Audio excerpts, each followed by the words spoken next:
Y hablar de Brasil es hablar de los movimientos sociales, sobre todo en el impacto de lo sucedido en los últimos tiempos, en donde gobiernos neoliberales fueron de embestida muy brutal hacia lo que sucedía en las comunidades. Y los movimientos sociales en muchos de estos sentidos se transformaron en algo así, como en un bloqueo, en un parate, en el stop de algunas de esas políticas. Tenemos el placer de estar con Andrea Lobo Castro, militante del sector en educación del Movimiento Sin Tierra del MST. Andrea, bienvenida aquí a Claxo TV. Gracias por estar con nosotros. Boa tarde a todos e todas, né? Já me apresentaram, eu sou Andrea Castro, sou pedagoga, mestra em educação e militante do MST, né, pelo setor de educação, desse movimento, né, de massas que está já próximo ano, já completando seus 40 anos de existência, de lutas, né, aqui em Brasil. 40 años de lucha en Brasil, o sea, han pasado todos los gobiernos con todas las características. Com todas as características, né, e a gente está sobrevivendo e resistindo a todos eles, né, por mais que tudo que vem desses últimos períodos, principalmente, né, veio para nos atacar e para nos atingir, como está sendo agora mais, especificamente esse momento atual, né, que nós estamos passando por essa investida mais uma vez do capital, que atingiu o movimento diretamente com essas questões de acusar o movimento de várias questões que não condiz com a nossa realidade, né, que o movimento ele tem esses 40 anos de existência, 34 anos aqui de MST no estado do Ceará, né? Nós estamos, esse ano em maio, nós completamos 35 anos, 34 anos, desculpa, perdão, e com muita resistência, né? Então a gente vem fazendo a resistência tanto na questão da produção, quando a gente se desafia a produzir alimentos saudáveis, né? A gente está passando por um processo de transição, onde a gente está buscando produzir, né, de forma mais agroecológica, né? En ese sentido, ¿cuál es la importancia de generar cultivos agroecológicos en un tiempo en el que la industria agro avanza muy fuertemente en las comunidades?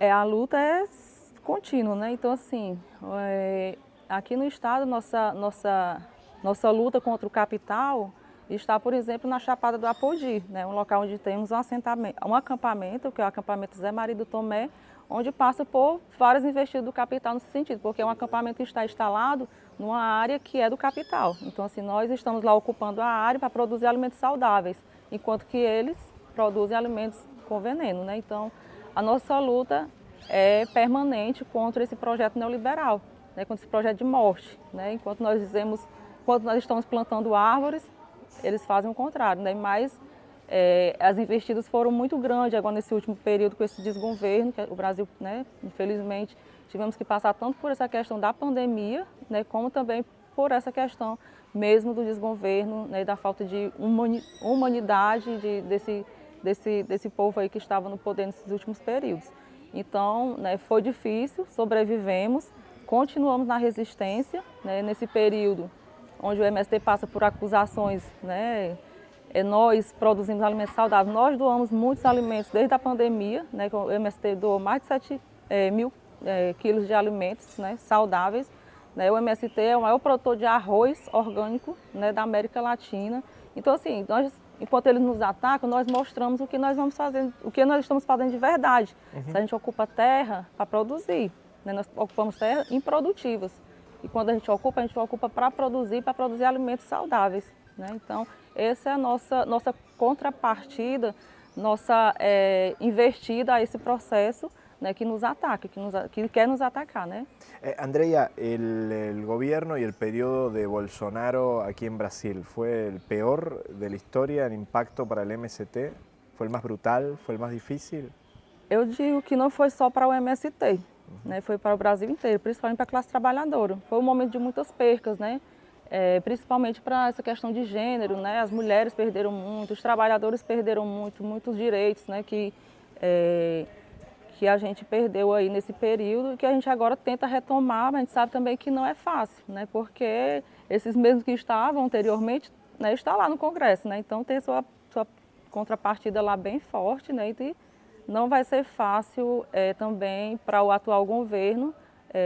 Claro que já deu uma melhorada bastante, né? A gente tem percebido que já tem tido melhoras nessa questão né, de investimentos na educação, para a saúde, que tudo isso faltou no período que a gente mais precisou, né? Então, a gente resiste, né? Após pandemia e resiste pós-governo Bolsonaro, né? Que tanto disse que ia acabar com o MST, acabar com... E não conseguiu, né? Nós resistimos, estamos aqui e rumo aos 40 anos, no ano que vem, de MST Brasil. Andrea, en ese camino, ¿cuánto de la lucha y la resistencia de los movimientos sociales como el MST fueron fundamentales para evitar que la desgracia, que los problemas fuesen peores de lo que ya fueron con un gobierno neoliberal? Então, primeiro essa questão de produzir alimentos saudáveis. Nós, na pandemia, o MST, nós fizemos o que nós chamamos de isolamento produtivo, né? Então, assim, nós nos comprometemos a ficar isolados, mas também não parados, né? Então, nos comprometemos em produzir, estamos lá na nossa área, a gente fez isolamento como deveria ser, né? Como foi indicado pela OMS, né? Mas nas nossas áreas nós produzimos alimentos para doar para as famílias que não tinham, porque a gente sabe que aumentou muito o nível de pobreza, né, nesse período, e de pessoas realmente que precisavam comer, precisavam minimamente ter um jantar, um almoço, né, que isso é o mínimo, né, de sobrevivência. E o MST conseguiu, né, nesse período de pandemia também, dar não é muito, né, pelo que as pessoas precisam e necessitam diariamente, mas a gente deu nossa contrapartida nessa questão de doar alimentos na pandemia, né, nesse período. ¿Qué rol juega la educación? Y específicamente en el MST, digo, tú eres una de las referentes en el ámbito de la educación del MST, digo, ¿cuál es la importancia, cuáles son los trabajos que hacen desde el MST con respecto a educación, teniendo en cuenta a niños y adolescentes, a crianças e adolescentes? Sim, em relação à educação, a gente vem trabalhando com a educação do campo, né? Uma educação que a gente bebe da fonte, né, de Paulo Freire, né, da pedagogia socialista. Então a gente busca, né, essas fontes para pensar uma educação diferente, uma educação que pense as pessoas, pense seu modo de vida e não como, né, foi historicamente uma educação que vinha de fora para dentro e era, né, então assim, era muito de cima para baixo, né, e a educação do campo ela se propõe a construir um outro processo, né, então aqui no Ceará, mais especificamente, trabalhamos com 10 escolas de ensino médio, né, eu acho interessante contextualizar que até 2007 no Ceará não tinha nenhuma escola de ensino médio em área de assentamento, né, então assim, as escolas sempre foram na cidade. Então, se você terminava o ensino fundamental, que é o básico, você precisava deslocar para estudar na cidade, né? Então, muitas das vezes os jovens não chegavam a voltar para suas localidades, né? Por conta também das distâncias, já precisavam morar na cidade e já tomava outros rumos, né? Outros processos. E com essa luta, em 2007, que foi na jornada de luta do Abril Vermelho, né? Que é uma jornada que o MST faz também, todos os anos para marcar, né, o massacre de Eldorado dos Carajás, né? Então, numa dessas lutas em abril, a gente conquistou aqui no estado do Ceará, com o governo do estado, 12 escolas de ensino médio em área de assentamento, né? Sendo que até 2020 nós estamos com 10 escolas, aliás, até agora, 2023, nós estamos com 10 escolas em funcionamento. Né, com essa nova proposta, os desafios não são pequenos, né, dessas 12 ainda tem 2 que estão ainda em processo de construção e essas 10 a gente vem trabalhando, né, acompanhando com o setor de educação, o MST, buscando de uma forma coletiva, sempre, né, porque não sendo o projeto neoliberal também já tinha nos aniquilado, posso dizer assim, porque a proposta que vem também já vem muito bem pronta, né, da educação. E a gente sabe também quem é que manda na educação também no Brasil, né, que são grandes empresas, então grandes projetos e tem uma proposta, né, educativa deles e nós temos a nossa. Então, a nossa proposta é formar a nossa juventude, né, para um novo jeito de ser, como a gente diz na música, um novo jeito de ser que forme essas pessoas não só para o capital e para trabalhar, para ser mão de obra, mas pessoas críticas que possam pensar a sua realidade, possam transformar também a sua realidade a partir do que elas estão vivendo lá na sua região, no seu assentamento, na sua comunidade. Específicamente, ¿qué es el colectivo estadual de las escuelas del campo? ¿Es esto que nos cuentas?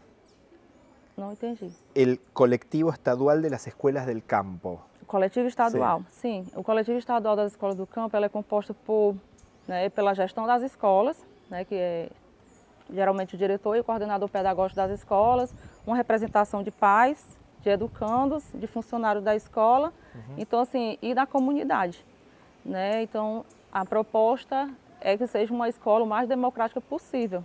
Então a gente precisa ter esse processo de vivência, né? de partilha, de construção, sempre, né? Então essa é como se dá o coletivo de educação das escolas do campo do Ceará. E também o MST acompanhando sempre o setor de educação do movimento, né? E sempre interligando essas pautas coletivas com o Estado, né? Também. E é assim que a gente vai construindo esses 13 anos de escola de ensino médio do campo no estado do Ceará. Tú nombraste a Freire. ¿Cuál es el legado de Freire a la hora de construir una educación diferente? Sim. Não entendi. Claro, ¿cuál es el legado? ¿Qué es lo que dejó Freire para construir una escuela diferente, una educación diferente? Quando Freire se propõe a pensar essa escola, né, que ajude as pessoas a serem seres humanos críticos, né, que possam ver a sua realidade, né, possam construir a partir da sua realidade outros processos, né, que tragam também benefícios para as suas comunidades também. Então, pessoas críticas, né, eu acho que Paulo Freire deixou, né, isso claro para a gente, a não também a questão do opressor e do oprimido, né, a gente se enxergar também enquanto classe, né, eu sou da classe trabalhadora, então eu luto com a minha classe, né, então deixar claro que existe dois projetos em jogos, né, e o nosso projeto é nosso projeto de luta, de resistência e de se fortalecer cada vez mais na coletividade, e é isso. Andrea, ¿qué pasó con esas crianças y esos jóvenes que se formaron y ya por ahí son adultos y están dentro del MST? Sí. ¿Cómo es esa vuelta, ese regreso después de formarse dentro de un movimiento social? Eu acho que eu posso trazer meu próprio eu como exemplo desse processo, né? Porque sou sem terra, né? E estudei no movimento, fiz, né, toda a minha formação foi também, graduação foi pelo movimento, né, pelo programa do Pronera também, que é um programa importante, e que a gente se formou e que a gente continua aqui na luta e na resistência e também lutando para que outras pessoas, assim como eu, também possam ter o mesmo acesso, né, porque até isso também foi retirado nesses últimos tempos, né. O Pronera foi sucateado, assim como muitas políticas públicas também aqui no Brasil. Então a luta hoje é para trazer de volta esses projetos, reavivar o Pronera, né, para que outras pessoas, assim como eu, possam ter também acesso à educação, né, porque não é fácil, né, as perspectivas para quem vive no campo, né, hoje já mudou bastante, mas lá atrás, no meu tempo, era bem mais difícil, né, então assim, o MST me possibilitou enxergar que eu podia ir mais além do que eu achava que eu poderia ir. Então, assim, para mim, eu concluía meu ensino lá no ensino médio, pronto, era aquilo. Mas depois o MST me possibilitou ver que eu poderia ir muito mais, poderia ir além. Então, hoje eu posso dizer que eu sou mestre em educação, né, e devo tudo ao MST também. Minha formação política e minha formação acadêmica também, pela luta e a resistência dos trabalhadores do campo, né? O sea, Andrea es Andrea gracias a la historia del movimiento social. Sim, sim. Sim, a minha história é 40 anos de MST, 22 anos Andrea, militante do MST. Então, minha história é o movimento. Hoje não me vejo mais sem o MST, não me vejo fazendo parte de outra de outra história que não seja um movimento, né? Fazer parte desse movimento, ajudar a construir cada vez mais, né, esse movimento aí, que esse jovem de 40 anos quase, né? Andrea, por último, ¿cómo es la relación del MST con otros movimientos sociales de la región? De Argentina, de Uruguay, de Colombia, de Perú. ¿Cómo es la relación y cuánto sirve, cuál es la importancia de pensarse como nuestra América e não como Brasil, Argentina, como separados? Sim, sim. Então, o movimento também faz parte da Via Campesina, né? Que é esse movimento que compõe toda aí os movimentos também da América Latina, né? Então, assim, é muito importante a gente sentir que a gente está fortalecido, né? Porque isso é uma forma de a gente se fortalecer também, não só a nível de Brasil, mas a nível de América, né? Então, para a gente é importante saber, né, que a gente conta com pessoas, assim como vocês também, né? Que nos apoiam e que estão também para nos apoiar nessa luta. E nós, mais do que nunca, precisamos desse apoio dos amigos, das amigas, seja daqui do Brasil ou fora do Brasil, né, da América Latina e outros países que possam nos apoiar, principalmente esse investir do capital agora com o movimento, né? Então, realmente a gente precisa ser, né, cada vez mais acolhida a nossa proposta de luta, né, e juntar-se aos amigos aí para defender o MST nesse momento, que a gente também precisa desse apoio também dos nossos amigos. Andrea, muchísimas gracias, obrigado por la entrevista y sobre todo por ayudarnos a entender lo que significa la transformación de la lucha a nivel general, pero también a nivel individual. Gracias. Sim. Gracias, muchas gracias a todos.